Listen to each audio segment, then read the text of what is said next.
Welcome to 2016 Presidential Candidate Interviews. Today I'm interviewing Tom Irwin. Mr. Irwin is running as a Republican. Hello, Mr. Irwin, and welcome to the interview. How are you doing today? Oh, I'm doing pretty good. How are you doing? I'm doing good. Let's start with some getting-to-know-you questions and then get into the issues-based questions. Can you describe your family and your home life? Yeah, I've been married for 45 years now, the same woman. We met in 1970, 71, I'm sorry. And in January, we married in June. We have two kids, one daughter and one son. They're both, I think, in their 40s now. And then I've got five grandkids. Oh, six. It's hard to keep track of them. I've got four granddaughters and two grandsons. They keep multiplying. Can you describe your employment and your work experience? Yeah, over the years, after I got out of the Marine Corps, I worked at several jobs. I worked in various different positions in warehouses and factories. And the biggest ones I worked, I was heavy in as a machinist. I worked for machinists for quite a few years. And then when I came back here to Pennsylvania, I got into construction. And I worked there for quite a few years. And then I was with the fire department, and I got involved with the EMS side of the fire department. And I went to school and became a paramedic. And that's what I've been doing since. Okay. What are your hobbies and your interests? My hobbies is woodworking. Yeah, same with interest, really, is work with wood. I make wooden toys. The original plan was to sell them, but I've been giving them away more than I've been selling any. So I guess it all works out in the end. But I'm also into fishing. I'm not into hunting as much as I used to be. Do you have a favorite place to eat out? My favorite place to eat out, that would be Compadres. Do you have a favorite fast food?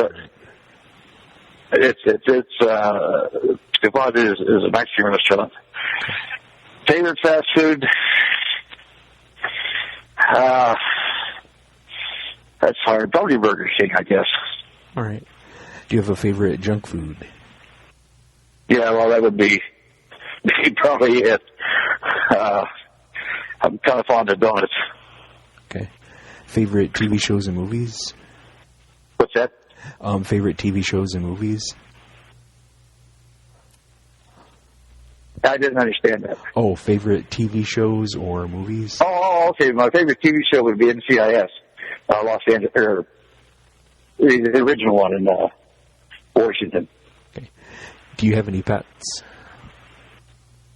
Yeah, we've got 5 dogs and 3 cats. Okay. And the final get-to-know-you question. Is there a song that describes kind of who you are that might be like a life anthem or a motto? A song? Yeah. Right now, the one that comes to mind would probably be one by Martina McBride. It's called Anyway. And the theme is that even though you may try to build something or do something, and then no one comes and appreciates it, or you sing a song and nobody hears it, do it anyway. That's kind of like the way I feel about things. Even if nobody's gonna notice, you go ahead and do it. You know. All right. Let's get into the serious questions now. Why are you running for president? Well, I love this country. I fought for this country. I served 3 years in the Marine Corps, and I served a tour of duty in Vietnam. And I've had some of my best friends. In fact, my best friend was killed over there. And this country can be so much better than what it is. It used to be so much better than what it is. It's just being run into the ground by these politicians. They don't care for the country. The only thing they care about is their own pockets and how they can line them. And I'm just tired of it, you know. And it's just not getting any better. It's just getting worse. So I decided I would try and do something. Okay. What abilities do you bring to the office of president? My biggest ability is my love for this country.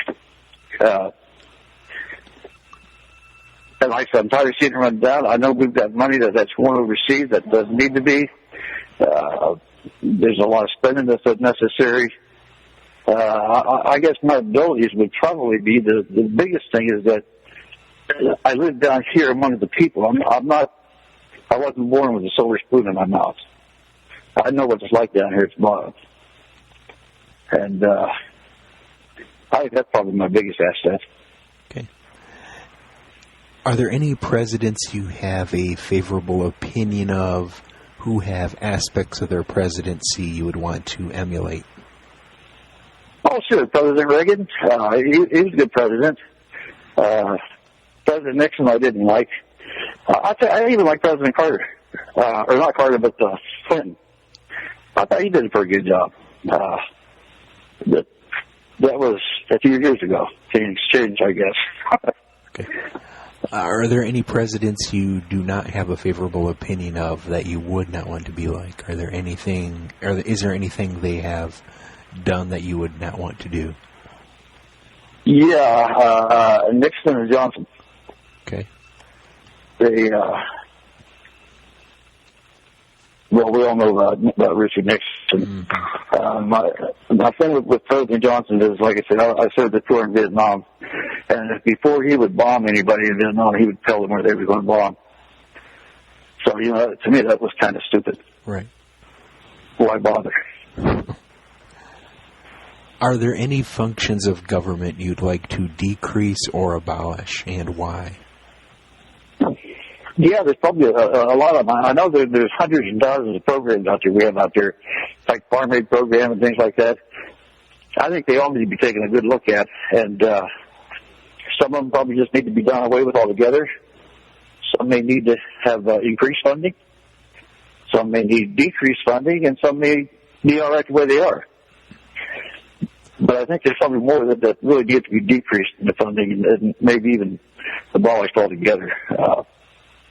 But they just don't work anymore. Are there any functions of government you'd like to add to or increase? Are there any departments that don't exist that should?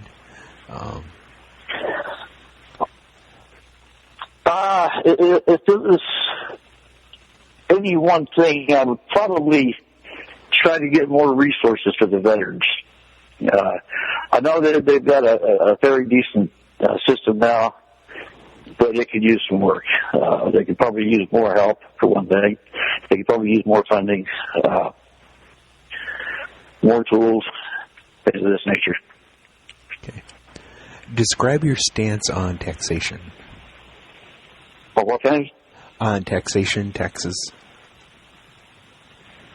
I still don't understand that. Taxation? Yeah, taxation. What is your stance? Oh, okay.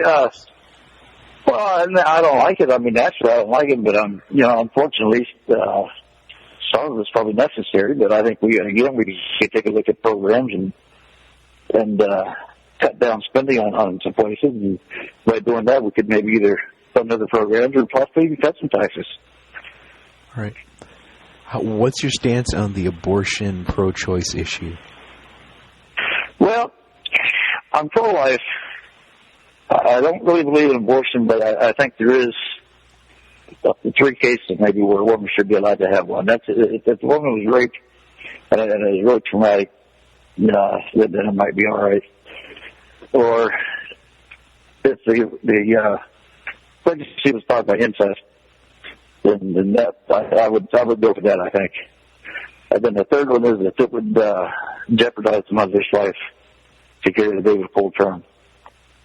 It might be all right. These are all, they're up for questioning, I suppose, But that's my opinion on it. Okay.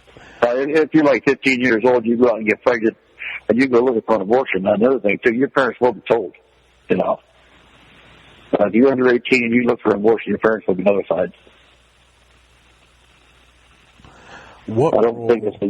Okay. What role should our military play in the world? Well, that's a hard one. That's a big one. There's so many things going on over there right now. But I think we've been maybe in Iraq too much. We do need to get rid of the ISIS terrorists over there. And as far as putting boots on the ground, I would hate to do it. But if the other countries, the Arab countries especially, match the man for man, weapon for weapon, then I might consider it to put an end to the ISIS terror. But now, and upon that, if we do that, Iraq would form a government that we approved of. And because we wouldn't bail them out again. This is the second time we've bailed them out now. And there you go with wasting money, in my opinion. How would you handle immigration and border security? Well, I don't understand why they're having such a hard time with closing the border. You know, for the life of me, I just don't understand it. If I had to, I would put troops down there. I mean, the troops are here to protect our country, right? And if I had to put troops down there, seal the border up. Now, the ones that are here already, I have a plan. Some people will like, some people won't. You know, I'd have a program to where they could work towards citizenship. They would have to take classes on various American topics. They would have to learn to read and write English fluently. And they would have so many days to start this. And if they didn't start this in the allotted time, then they'd be deported. And if they have an extensive criminal history, then they'd be deported. If they were wanted by the law, after they served their time here, and they would serve time here, then they would be deported. And the countries that they're deported to, I would send them a bill for the cost. Maybe that way they would tighten their borders up a little bit more. What do you think about the issue of race and discrimination in our country? Do we still face challenges? Yeah. You know, I say this, and I know a lot of people don't argue with me about it. But most races are black. Most whites, I know, they don't really care. I mean, you know, they're pretty easy going. They don't care what color you are or whatever. The blacks are going to have to own up to their share of things and realize that they're not going to be handed everything, and because their great grandparents might have been slaves, you know. As far as like the police duties, there's a real simple answer to that. If the policeman tells you to stop, stop. Don't run. Stop and do what the policeman tells you. And I guarantee you, I bet 90% of you people wouldn't have been shot if they'd have done that. It's pretty simple. But race is a big issue. What role should the federal government play in health care?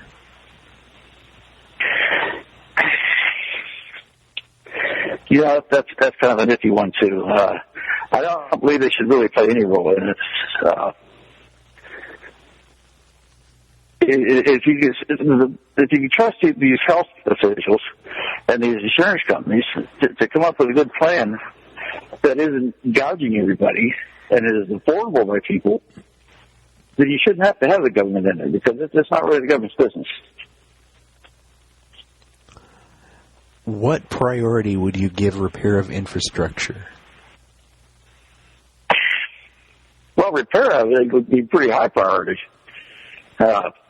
Again, that's I blame all that on the politicians. My biggest asset is I'm not a politician, you know, and I don't claim to be. Now, I don't claim to be a know-it-all. But they have done nothing. They've done nothing but to tear down the infrastructure that we have now, and they do nothing to replace it unless it's their own good. So it would receive high priority to get these things back in focus and then back where they're supposed to be. Where do you stand on the issue of maintaining personal liberty, personal privacy, and gathering intelligence on terrorism? Okay. Again, that's another tricky one. I believe in people's privacy. They should have the right to privacy and the right to do what they want to do in their own home without anybody spying on them. I think NSA probably does some good work, along with some, let's say, not needed work. But I think they should probably, it's kind of hard to go to the judge and get a wiretap, because by the time you do that, it's too late. So there's going to have to be a happy medium put in there somewhere. Where under certain circumstances, they could tap somebody's phone with their phone line or whatever. This is kind of a sensitive question, but it matters to probably many, many voters. What role does faith, religion, spirituality, etc. play in your life? And what type of role would it play for you as president? Well, I believe in God, and I believe in the Bible, and, I try to live by it.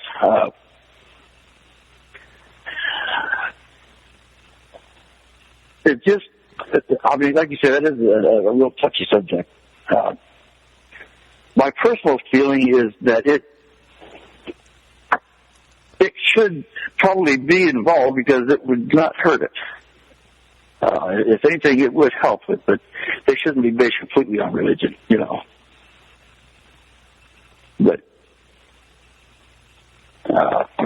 there again, that's a hard one. All right. Be a forecaster. Predict maybe one or two major problems facing our country in the future that very few people are talking about. What would you do to prepare America for it? Plastic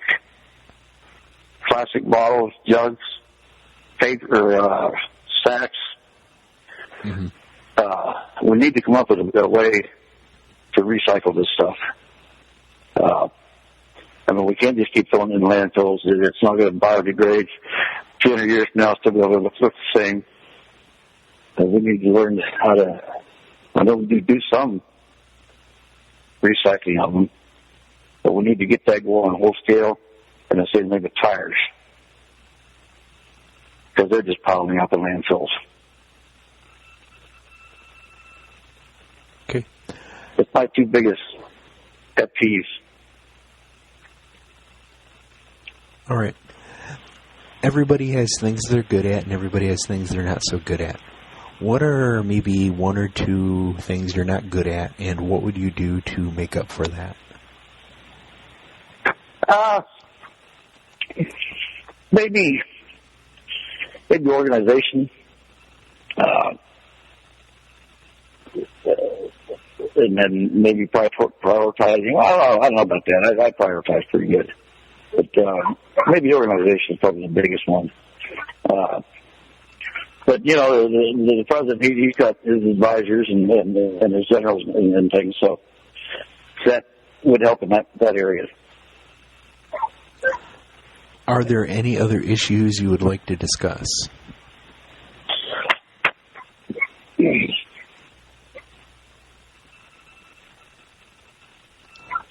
Not until we hang up. Are there any other issues you would like to discuss? Not until we hang up. Okay. Okay. Thank you again, Mr. Irwin, for participating in this interview. Thank you again to my listeners for listening. Be sure to check back in the future for more interviews. Have a good day, and remember to keep informed and keep involved.